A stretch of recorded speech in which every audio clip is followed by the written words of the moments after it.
Good morning, everyone. Welcome to RadioSilentPlay.com. I am your moderator for today on May 9th, 2015. Let me start off by saying I am not a financial advisor. Please do your own due diligence before trading any stock or options. Trading stocks and options require lots of risk. So we're going to go over the week of May 7th, ending on May 7th. The options, okay? The options were very, very volatile this week. We had these tests of these support levels, a lot of panic in the markets, but we understand charts, all right? We knew that the support level was in on the SPY. Okay, we mentioned that we wanted to take any trade down to that 208 range to 209 range. It did actually hit a low of, we did have a low here of 206.76 with a kiss of this trend line, but it never closed or confirmed below it. Okay, when we saw this, okay, we knew that we had a potential to move lower, but we had that set stop with a close below 207 on 2 consecutive closes. We had that support level, and I want you guys to pencil that in at 207.40. That's the level that you want to make sure that you hold. Okay, that 207.40 is crucial. We did kiss it. Okay, we had a low of this 206.70 range, but we never managed to close below it.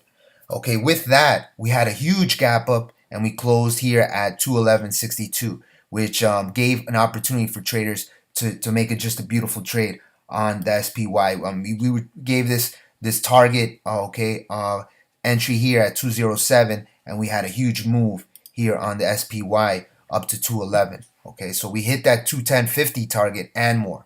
Okay, if you want to know the option setups, if you want to know the actual triggers and our potential targets, just join RadioSilentPlay.com. Okay, we have a free trial there, so if you want to know those levels, you can go on and you can lock. Just want traders to understand these higher lows. Okay, you eventually tend to kiss these levels. That's 1, that's 2, that's 3, and you're still holding this channel here.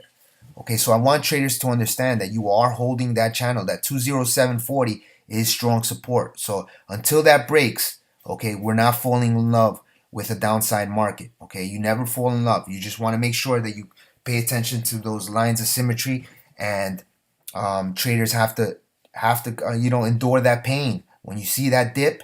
Okay, that's your opportunity to buy, and confidence is very important whenever you're trading options. I know some of our guys in the room, just get shaken out and they just don't know how to react. Okay, the next stock is the Qs. Okay, we were talking about the Qs. We were talking about that this level here to add. Okay, we were looking for this level here, and we had a beautiful down day move. Okay, we saw a low of 106. Okay, it actually kissed our level at 106, and we actually were able to trade this higher, and it hit a high of 108.92. So this 106, you're talking about, closing in on basically almost a $3 move there on the Qs. Okay, if you look here, okay, we talked about the Qs. We were entering at 106.70 to 107.20, and it actually kissed this level. Okay, it kissed this level right just beautifully. Okay, and it held.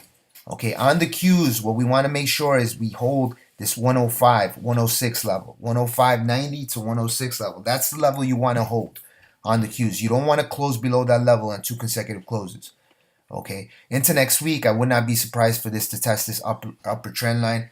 But again, if you want to know the targets, if you want to know the setups, just join RadioSilentPlay at gmail.com or RadioSilentPlay.com. Okay, the next one was IWM. Okay, if we notice here, we were talking about higher lows. Okay, this low, this pivot low, and then we had this cluster here. Never closed or confirmed below it. So we gave that IWM 120.60 to 122 range. Okay, this hit a low of 120.24.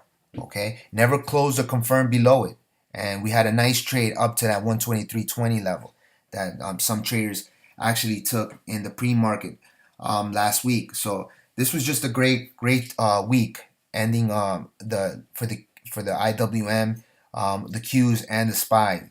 All right, so I want traders to understand these levels, and you have to abide by your setup. You have to have that confidence. The BA, we talked about the BA was a beautiful bullish inside flag pattern. We were testing these lows. RSI was oversold.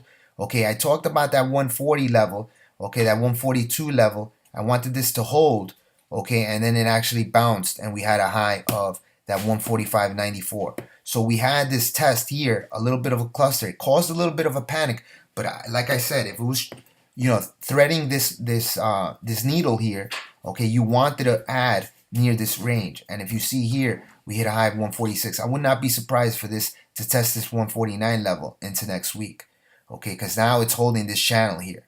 What you want to typically see is a break above this 150 level on 2 consecutive closes to confirm this retest of that 157 level. Okay, on the Aapl, okay, Aapl is still holding this pattern, this flag pattern. Okay, it is holding, consolidating. It did see a little bit of a sell-off down to this 120. It was 122.85. Okay, which was scary. Okay, I'm not gonna lie to you, but it did test this 123 level and it just bounced, and we had a high of 127.62. I gave the level 125.30 to 126.40, but I said that sweet spot was that 124.20 level. We did test that 123 level, but we never closed below it, and that sometimes, I'm not gonna be pinpoint accurate on these, but we do understand the levels, and we understand that we can add at or near those levels. Okay, the Pepsi, this was a great trade. I think this was a great trade. We actually told traders to look for the 96, 97, 50 to grab the puts. We actually triggered up here at that 96.25, and then we saw a nice low down here to that 94.95. So this was a great trade. On Friday, we had a spike, but I think this will be a shorting opportunity again. Because why? If I come here, I'm gonna just show you. You got lower highs here. Okay, so this is resistance here. So I want traders now. If this breaks above this 97.50 level on 2 consecutive closes, now you can look to stop out of the trade. Any kiss of this level, this is still holding a considerable downward trend. So I want traders to take that into account. Okay, so we do have a Sunday webinar. Okay, a Sunday webinar at 10:15. We will be discussing what the outlook is for into next week. If you want to join that webinar, okay, just sign up on radiosilentplay.com. Okay, there's a free subscription there for 30-day free trial. Okay, try us out. This is what we give. We want traders to understand. We give out information, we give out education, but the most important thing is for you guys to read the emails, to watch the videos, to comment below, to make sure you interact, okay? Because that's all part of the learning process. Those guys that feel that, just getting the information or getting an alert via SMS or a mobile app, that's all that's needed. That's not, because you have to have a risk tolerance. You have to be able to understand setups, have rules, have strategies. You have to write down, log in your prices, pivot prices, your targets, and your support and resistance levels, so you can be a good trader. Okay, so I want traders to understand that we give this setups, but it's up to you to execute. Okay, just recommend for traders to just comment below. Okay, if you like this video, just like it. If you dislike it, or if you want to give some comments how we can improve, just comment. I want to see some dialogue. If you want to see a stock for us to set up or to have a potential setup for you guys, just post a ticker down there, and then we'll look to do that review. Okay. Thanks everyone, and have a good weekend.